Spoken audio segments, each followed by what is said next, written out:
It's been going good. Safe travels in here. First of all, coming out of Columbus, the weather was kind of pretty bad past couple of days, so got here safely, and I think we're just thankful for this opportunity to be able to compete for a national championship and go out there and play on a national stage like this. All right, Paris? Yeah, I mean, this is like really cool to be down here in Atlanta. But my family moved down here recently, so it's really cool to see them too, and just be able to play on a big stage here and compete for a national championship. All right, Chip? I would say it's definitely been great since we've been here. It was good to go home for a little bit, see the family, but it's even better to be back with my teammates. So, but good to hit the reset button and go get the whole thing. All right, thanks, gentlemen. All right, go ahead and jump right into questions. Raise your hand. We'll get a microphone to you. All right, let's start over here on the left in the fifth row, please. This will be for Marvin. Kevin Wilson, C.J. Stroud, and Emeka Egbuka, they were all talking about how Ohio State's and your offense will have to play its best football, its most complete football to go up against Georgia on Saturday. And I asked Emeka the same thing. When you think back on your season, your first season as full starter all the way through, and you reflect on your moments with Emeka, what do you think of? What comes to mind? And what do you still have to show as a wide receiver on Saturday against Georgia? Yeah, I think we had a lot of fun this year. Just going out there playing with each other, playing with the brotherhoods, things like that. So yeah, we had a lot of fun. Obviously, we didn't complete any of our goals this year yet so far. So obviously, still a lot of work to be done. Just go out there and have fun and compete. All right, third row on the left. And Jordan Hill with Dogs 247. Question for Paris. What stands out to you about Georgia's defensive line and just the challenge going up against those guys on Saturday? Yeah, they have a strong defensive line, and I believe that's probably one of the strongest units on the defense, of course. And I think it's like a matchup game up front. I think, of course, they have Stackhouse and Carter, and, they have 13, 33, and 90 on the outside that rotate a lot, along with 32. And I think that's a solid group. And they rotate a lot, and I would say their twos are almost as good as their ones. So I think it's a respectable matchup. It's definitely not. There's not anybody on their line that you overlook in terms of doing your preparations for. All right, next we'll go right here in the front row. Marvin, Evan Kroll with Dogs Daily. You carry the name Marvin Harrison. Your dad played in a lot of big football games, but this is kind of your first opportunity to show not just the college football world, but the entire world who you are. What do you want the world to know about Marvin Harrison Jr., not just Marvin Harrison? I'm my own player, first and foremost. My dad, he did great things, but I'm just trying to be myself and go out there and make a name for myself and be the best receiver that I can be. Yeah, Brooks Austin with Dogs Daily. Paris, you rattled off all those defensive linemen. How do you go about studying 6, 7 different guys? And are you taking their best move? Are you seeing where their weaknesses are? How are you going about evaluating each individual opponent? Yeah, so usually during regular season, I only have about 4 days to do so with like a lot of guys to look at. So for me, I like to look at maybe their last 5 games, or what I would think their best 5 opponents, or if there's a tackle that I respect for another school they played, then those would be the big games that I study a lot. But in terms of the bowl time, with all the days off that we had, I feel like I was able to take a look at all their games a lot while still, having to focus on the tackles that I thought were probably the best matchups that gave me the best looks at, how they played. All right, far right side over here. Hey, Sarah Spencer with the AJC. My question's for Marvin. When you look at this Georgia defense, what are the biggest things that stand out to you, particularly what's jumped out to you on film about this Georgia secondary that you'll be going against? Yeah, they play very fast, they play physical. I think one thing, they have a lot of confidence in themselves to make plays. That's what great players have. Confidence in themselves that they're going to trust their instincts and trust their abilities to go out there and make plays, and they've made plays all year for them. So we're just going to have to match their energy, whether that's in the run game or the pass games. The receivers have to go out there and make plays and compete. All right, all the way back on the left. Yeah, Marvin, Dom Taberi, WBNS TV, back in the back. How are you, my friend? Good, how are you? Just your feeling about playing indoors The weather's not going to be a factor. It's going to be a fast track. Does that give you guys a little bit of an advantage with the weaponry you have on offense? I wouldn't necessarily say it's an advantage because they get to play indoors too. And if anything, they played in the stadium more than we have, so I think the advantage will go to them. But it's definitely nice to be able to play indoors, and weather's not going to be a factor. In the past game, we kind of do what we want to do. Next question. Where are we going next? All right, right here. Cody Chaffins from Fox 5 in Atlanta. And anybody can answer, but Georgia, their last half that they played was against LSU, where LSU put up a lot of yards and a lot of points. Is there anything in that can be a blueprint for you guys as you get ready for Saturday? Chip, let's start with you this time. I think that whole game, it was just a good game to overall analyze. Georgia's here for a reason. We're here for a reason too, but their defense is very stout, so we believe that we have to have our best game on offense, and I think we're on pace to do that with the practices we've been having. But overall, just from watching that game, LSU did some good things against them, so there's definitely a chance. Coach Day always preached, it's always a chance. Just no matter how hard you work, it's always going to be a chance we show up on game day. All right, Paris? I agree with Chip that watching the game, there were a lot of things like the blueprint that they use to gain yards, but also I feel like the main thing that I look at is to do exactly what some team, to do like the opposite of what the teams did, right? So there was a lot of clips I watched where there was a breakdown in the run game immediately that resulted in the negative runs, and maybe there was a lack of protection from one of the guards really early on. So I think looking at those, for me as a lineman, I like to look at the negatives as a lesson to learn before it happens. So I think those things that I saw from that game in particular were great lessons, not just for myself, but for the entire offensive line room, for this game. All right, and Marvin? I think at the end of the day, we just got to go out there and play our own ball. Obviously, LSU did what they did, and other teams like Missouri who gave them a good battle, played their game. So I think we just got to go out there and play our game. We have confidence in ourselves that we're going to make things work and go out there and compete. So I don't think we have to take too much from other teams. Obviously, we have to watch the film and see how other teams succeeded, but just worry about ourselves and know what we can do. All right, let's stay on the left side all the way back again. Dom Tiberi, guys, this is for all of you, WBNS TV. I'm not sure if you guys are aware, but you are underdogs in this game. It is a home game pretty much for Georgia. We are in Atlanta. Do you feel like it's you guys against the world in this game? How big of an advantage is that for Georgia? Marvin, start with you this time, please. I think we kind of always thought it was Ohio against the world, even before this game. So nothing really changes. I know me personally, I'm glad we get to play them, in Atlanta, in their kind of home arena. Kind of always like being, the villain and the underdog going into the game. So I'm definitely excited to be able to do that. Paris?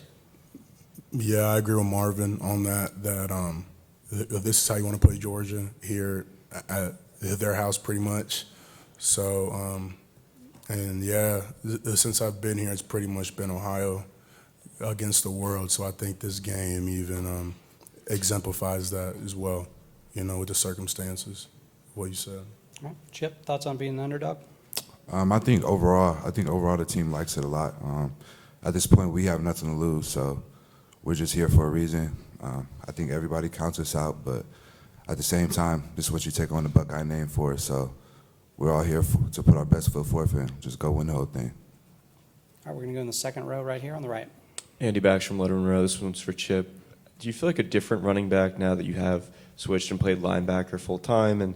And like, what did you take away from that experience? Do you see defenses differently? How did that influence you? I feel like it's definitely helped. Everything happens for a reason. Ultimately, first didn't come here for running back just because it was the biggest offer on the table for me at the time. But I definitely feel like it helps every time when I'm scanning every play. Definitely grateful to Coach Nose and Coach Coy for the time I did spend in the room. But I'm also grateful for these guys that I have on offense. Ever since I've been back on offense, it's just been getting nothing but praise and confidence from my teammates, and that ultimately helps me. But I've just been grateful to be back at this position and ultimately doing whatever I can for the team. All right, right here in the front. Yeah, Brooks Austin with Dogs Daily. Big Ten versus SEC. The word physicality gets brought up a lot in these types of matchups. Have you guys been doing anything to, quote unquote, ramp up the physicality in the month leading up to this? And is that something you can instill within a month, or is that something you've worked on all year? Marvin? Marvin, start with you, please. Yeah, I think that's just how the game of football is played. You got to play it, in a physical way. I don't think we've really done anything different than we've been doing all year. We kind of have emphasized physicality throughout the whole, off season, leading into this season. Starting my coach from making the weight room, and just the kind of the practices and drills he kind of did, over time, kind of prepared us for this moment. So I want to say if we did anything different, you just got to go out there and play physical, but it also takes a lot of technique and skill to win the games just as well. So it's going to take a collective of things.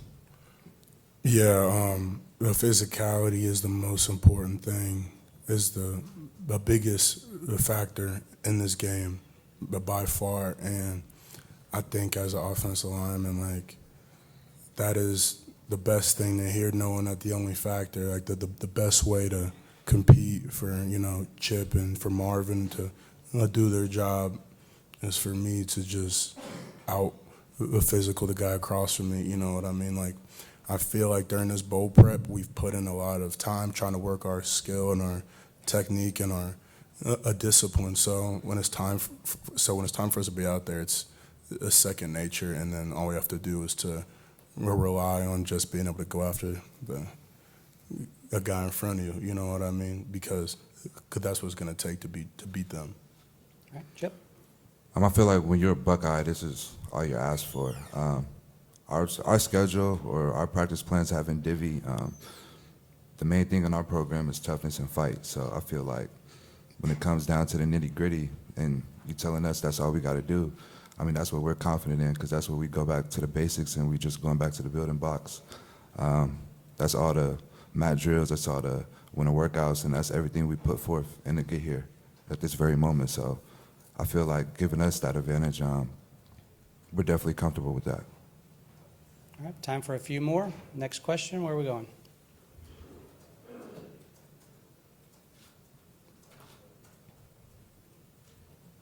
Anybody? Okay. All the way in the back on the left, please. Do you guys feel like bragging rights is on the line, SEC versus the Big Ten? And, you got two Big Ten teams in the playoff. You feel like there's something to be proven here? Chip, start with you this time, please. Me personally, I don't think we're worried about bragging rights.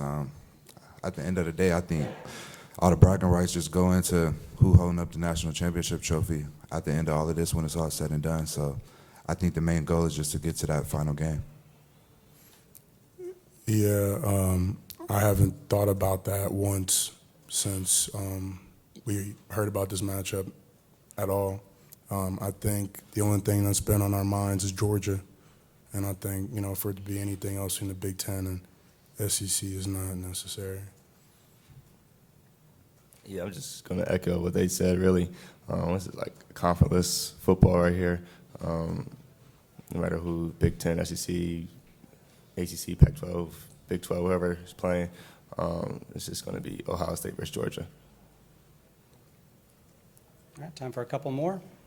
Next question.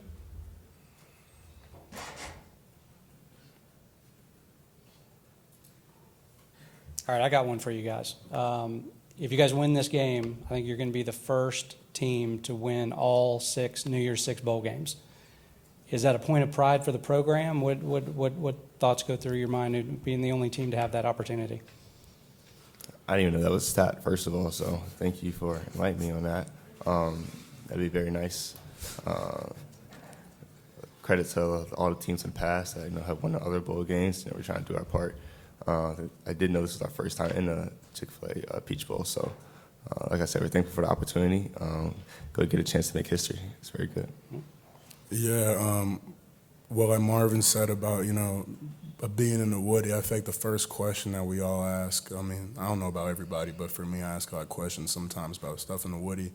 but well, we don't have any years on a Peach Bowl sign in our facility. So I think, just being able to have a chance to be the first team on the list, for all the rest teams that come in the future would be like a really cool thing to have, and especially be the first one in the country to have all 6 would be special. All right, we'll make sure we get one of those to you. All right, Chip, what about you? I think it's definitely grateful for us to be down here at the Peach Bowl. I think Atlanta's a beautiful city. But at the end of the day, I just know the whole Buckeye fan base and the whole Buckeye world. It's only one trophy that matters at the end of the day. So. All right, fair enough. All right, we got a couple more minutes with these guys. Any further final questions? Okay, let's go on the aisle here on the left. Jacob Bench with the Lantern. Chip, just following more up on that, to play for Ohio State is your first season since transferring. You're an Ohio native and whatnot. What has that meant to you this season? And now to wear the scarlet and gray in the college football playoff against the number 1 team, just to play for Ohio State, being an Ohio native, what has that meant to you all season? All season, it's just been grateful. Me being back in the state of Ohio, really just playing ball. I'm so crazy. I really don't even get nerves anymore, just because I'm so prideful to even be back here, putting on a scarlet and gray, and putting on a Buckeye helmet. But at the end of the day, it's definitely good just to be along with guys like Paris and other guys that's from Ohio. You definitely get that culture and you get that sense of pride on the team, and that's what we carry with us, and that's what you come here to stay for. So. Okay, right here, second row on the right. Marvin, I meant to ask you out there, just more a question for next year probably, but what have you seen in Kyle McCord in bowl practice and maybe late in the year that obviously he could be the guy next year's competition? Yeah. What have you seen from him late this year? Yeah, I mean, he's getting better each and every day. He practices really hard. He knows that's his game reps pretty much throughout the whole year in practice, but hopefully something happens to CJ, him or Devin, each can go in there. I think we have confidence in both of them, coaches and players. They can go in there and make a play. So I'm not really worried about next year. I think we'll kind of get to that when that time comes. But I know Devin and Kyle can both go in there and make plays. They've been practicing really hard all week. All right, time for one more. Anybody? Last chance. Okay, final question here, left side on the aisle, please. Jacob Bench with the Lantern. For all 3 of you, Kevin Wilson talked a lot about having to balance, preparing to be the next head coach at Tulsa while also being the offensive coordinator for your offense. I'm curious, just from all 3 of your perspectives, what have you seen working with Kevin Wilson the last couple of weeks since he's taken the new job, and just what has he meant to you guys just this season and throughout your careers at Ohio State as well? All right. Chip, let's start with you, please. I've actually had the chance to know Coach Wilson ever since my sophomore year of high school, so I think Coach Wilson is a great guy. Well, I think we're all definitely happy for him to get a head coaching job at Tulsa. That's every coach's dream, just to get a head coaching job. But definitely, every coach that we have on staff is definitely putting their best foot forward for this game and putting everything into the bag.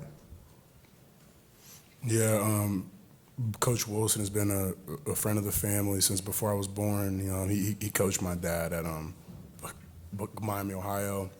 So I think for him, at least for me, like some people could say, like, oh, how could you leave Ohio State? But for me, I feel like I have the perspective of also just wanting to see people win, and I want people to be happy and be able to continue, to do what, wakes him up in the morning. I think that's a great opportunity for him, and excited for him with that. And I think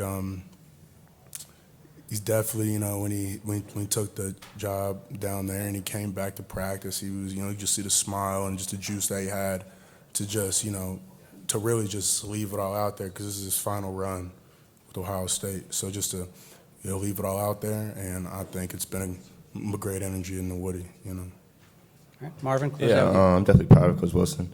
Big go out there and to continue on his coaching career and to be the head coach. I kind of see him every day in the Woody. He's always wearing his little coffee cup, and he's always speaking to me. We just have good conversations. So I'm very grateful to have a coach like that. Help me in the run game a little bit and blocking. Like I said, I'm very proud of him. He's going to do great things at Tulsa.